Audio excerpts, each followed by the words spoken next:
تو اب سنیے مکہ سے ہجرت تک کا وہ دور جہاں ایک ننھی سی بچی بی بی فاطمہ زہرا رضی اللہ تعالی عنہا صبر، ہمت اور محبت کا پہاڑ بن کر کھڑی رہی۔ مکہ میں مسلمانوں پر ظلم بڑھتا گیا۔ جیسے جیسے اسلام پھیلتا گیا، مکہ کے مشرکوں کا غصہ بھی بڑھتا گیا۔ ہر روز کوئی نہ کوئی عجیمت سامنے آتی، مگر اس گھر میں جہاں بی بی فاطمہ رہ رہی تھی، ایمان، عبادت اور صبر کی مہک ہمیشہ رہتی۔ آپ نے دیکھا کہ کیسے آپ کے ابا اور ان کے ساتھیوں کو بہشت بوائیکاٹ کر دیا گیا۔ شبہ ابی طالب میں 3 سال تک بند رکھا گیا، جہاں نہ کھانا تھا نہ پانی۔ بی بی فاطمہ اس وقت بہت چھوٹی تھی، مگر بھوک، پیاس اور تنگی کو بالکل شکایت کے بغیر سہتی رہی۔ ماں کے انتقال کا غم اسی کٹھن دور میں آپ کی ماں بی بی خدیجہ رضی اللہ تعالی عنہا اس دنیا سے رخصت ہو گئی۔ یہ صدمہ بہت بھاری تھا۔ بی بی فاطمہ ابھی بچی تھی، مگر سمجھ رہی تھی کہ اب گھر کی ذمہ داری کس طرح بڑھ گئی ہے۔ اب گھر میں صرف آپ تھی جو اپنے ابا کو تسلی دیتی، ان کی تھکاوٹ مٹاتی اور جو کچھ گھر میں ہوتا اسی میں کام چلا لیتی۔ ہجرت سے پہلے کا وقت جب اسلام کا دائرہ مکہ سے باہر پھیلنے لگا اور مدینہ سے دعوت آئی، تو اللہ کے حکم سے حضرت محمد مصطفیٰ صلی اللہ تعالی علیہ وسلم نے ہجرت کرنے کا ارادہ کیا۔ لیکن اس وقت آپ بی بی فاطمہ کو مکہ میں ہی چھوڑ گئے، کچھ عزیز رشتہ داروں کے ساتھ۔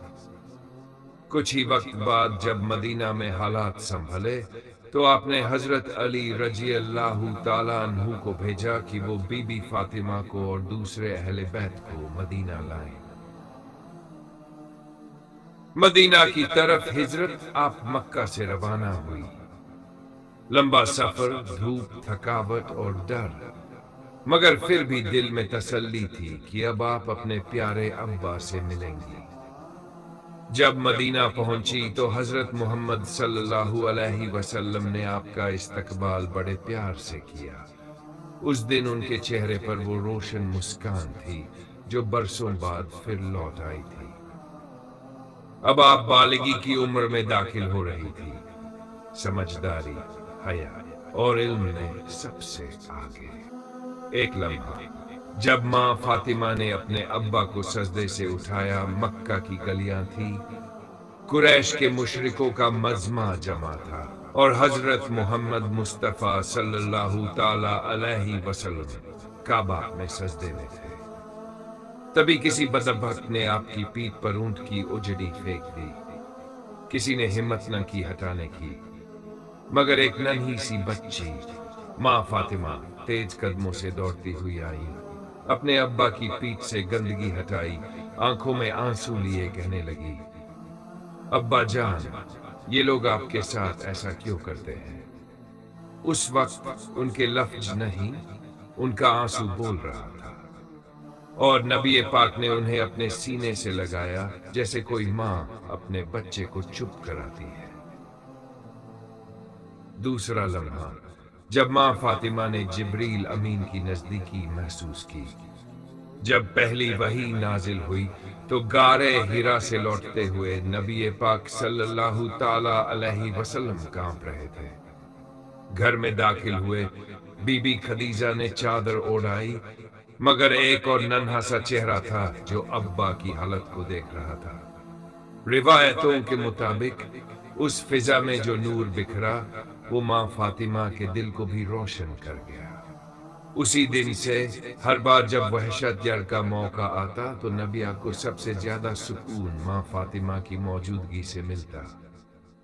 تیسرا لمحہ گھر میں عبادت اور قرآن کا نور۔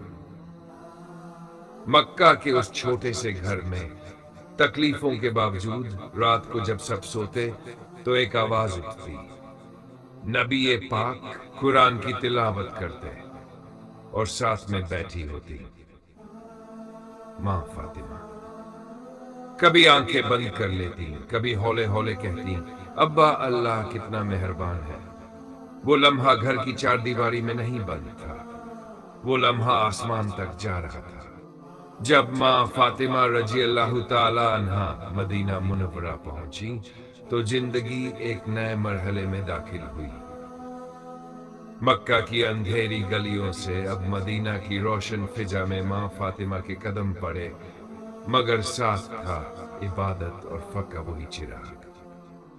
مدینہ کی پہلی صبح جب آپ مدینہ پہنچی تو سب سے پہلے آپ نے نبی پاک صلی اللہ تعالی علیہ وسلم سے ملاقات کی۔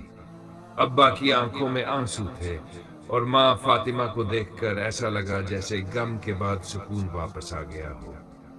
اب آپ بالغ ہو چکی تھی، حیا، ادب اور شرم و حیا ایسا نمونہ بنی کہ حضرت عائشہ رضی اللہ تعالی عنہا بھی فرماتی ہے، میں نے ماں فاطمہ سے بڑھ کر کسی کو اخلاق، لہجے اور چال ڈال میں نبی پاک کے سب سے زیادہ قریب نہیں دیکھا۔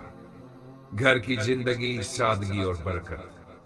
ماں فاطمہ مدینہ میں اب اپنے ابا کی سیوا کرتی، گھر کے سارے کام سنبھالتی اور اسلام کی تعلیم میں سب سے آگے رہتی۔ کبھی کوئی زیور نہیں پہنا، کبھی آرام طلب چیزیں پسند نہیں کی۔ ایک بار اپنے ابا سے عرض کیا، ابا جان، میرے ہاتھوں میں چھالے پڑ گئے ہیں، کیا کوئی نوکرانی مل سکتی ہے؟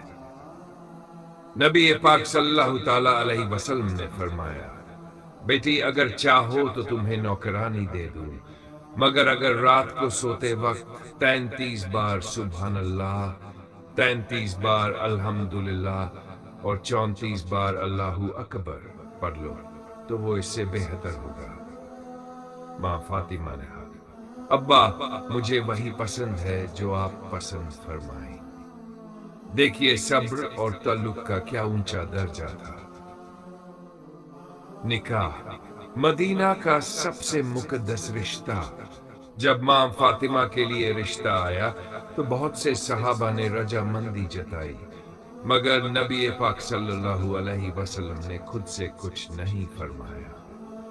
پھر ایک دن حضرت علی رضی اللہ تعالی شرمیلے انداز میں آئے اور ہچکچاتے ہوئے نکاح کی بات کی۔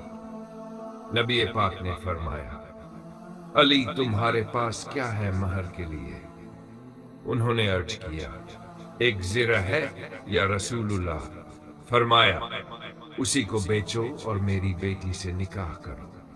اور یوں مدینہ میں وہ نکاح ہوا جسے آسمانوں پر پہلے سے طے کیا گیا تھا۔